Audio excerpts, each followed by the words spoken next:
And now I'd like to welcome my fellow East Coaster, represent, Josh. He's going to talk about Make Philly. So please welcome him on stage.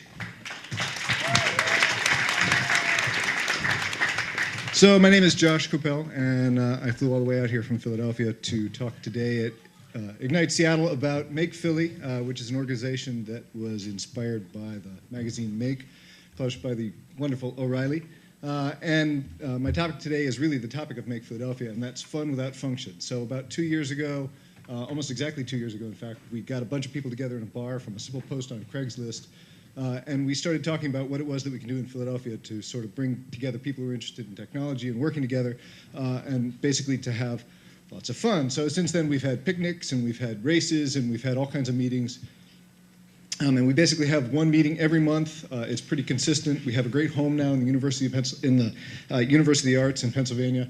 And the meetings all have a relatively straightforward structure. We start with what we call Open Make, where people literally they stand up and they present some project that they've been working on, and they talk about it, and they ask questions, and they get some feedback from the audience and ways to help them with things. And then we usually have a presenter, and yeah, I'm from Philadelphia, so I talk really fast. But so we get some great presentations, people who come in talk about making video art or audio controllers, things like that.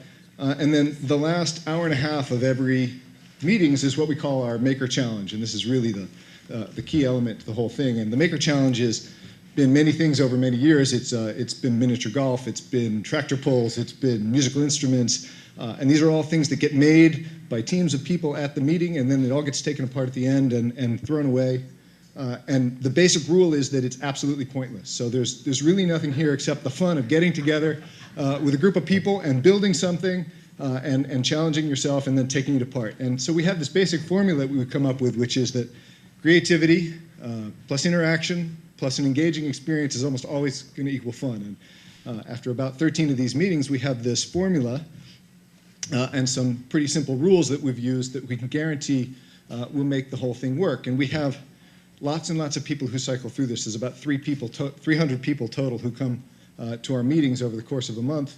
And almost all of them walk away, saying this was really a great experience. So the first thing is, for every one of our Maker Challenges, we've decided that you should only make enough rules. You don't want to have too many rules, you don't want to have too few rules. Here, for instance, we had this Maker Challenge, which was to play Mary Had Little Lamb with a little electronic circuit, and the winners ended up using their bodies and holding their hands to make a variable resistor to play the tune. And here, you get this kit of parts, and the deal was to make a boat. So it ended up that the best way to make a boat in this case was to actually use the kit as the boat.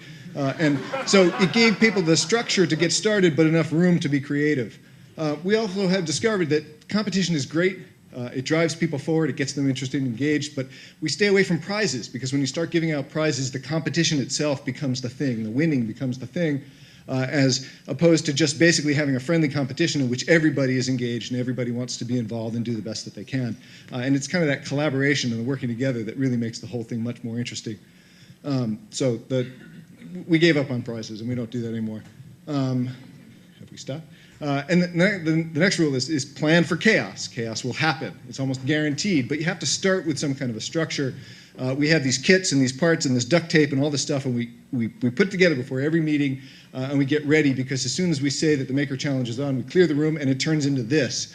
And people just go digging through the parts and fighting over the duct tape and using the hot glue, and they just build these crazy things, and it just turns into absolute creative mayhem. And if you don't start out with some kind of organization, you are lost before you even begin. And then the final rule, which seems to work the best, is that you have to aim for a big picture. We have these challenges, and the best ones, the ones that work the best, have been sort of an overall goal, which all of the teams get together and they collaborate to build their own little piece of.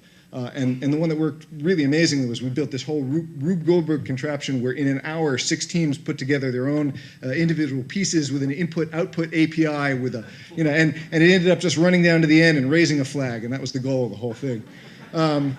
It's pointless. And so there are a few challenges that we're working to overcome. I think this is common to a lot of different kinds of organizations. One of them is to make sure that we bring in new energy and new innovation to the group over time. We're also, to some extent, we're sort of being restricted by our own success, because this is a kind of labor-intensive thing to put this together and to get all these kits. And the place that we work at is just slowly starting to fill up to capacity. But I know that we're going to figure out how to manage this because it's too much fun to give up. So thanks. I just want to. I wasn't able to get. I didn't find out I was speaking until Sunday, so I didn't put titles on credits on all my slides. But there's a bunch of great Flickr posts in the Make Philly pool. So thanks to all the folks who've been posting pictures from Make Philadelphia, and thanks to my co-organizer Harris Romanoff, who couldn't come out to Seattle with me.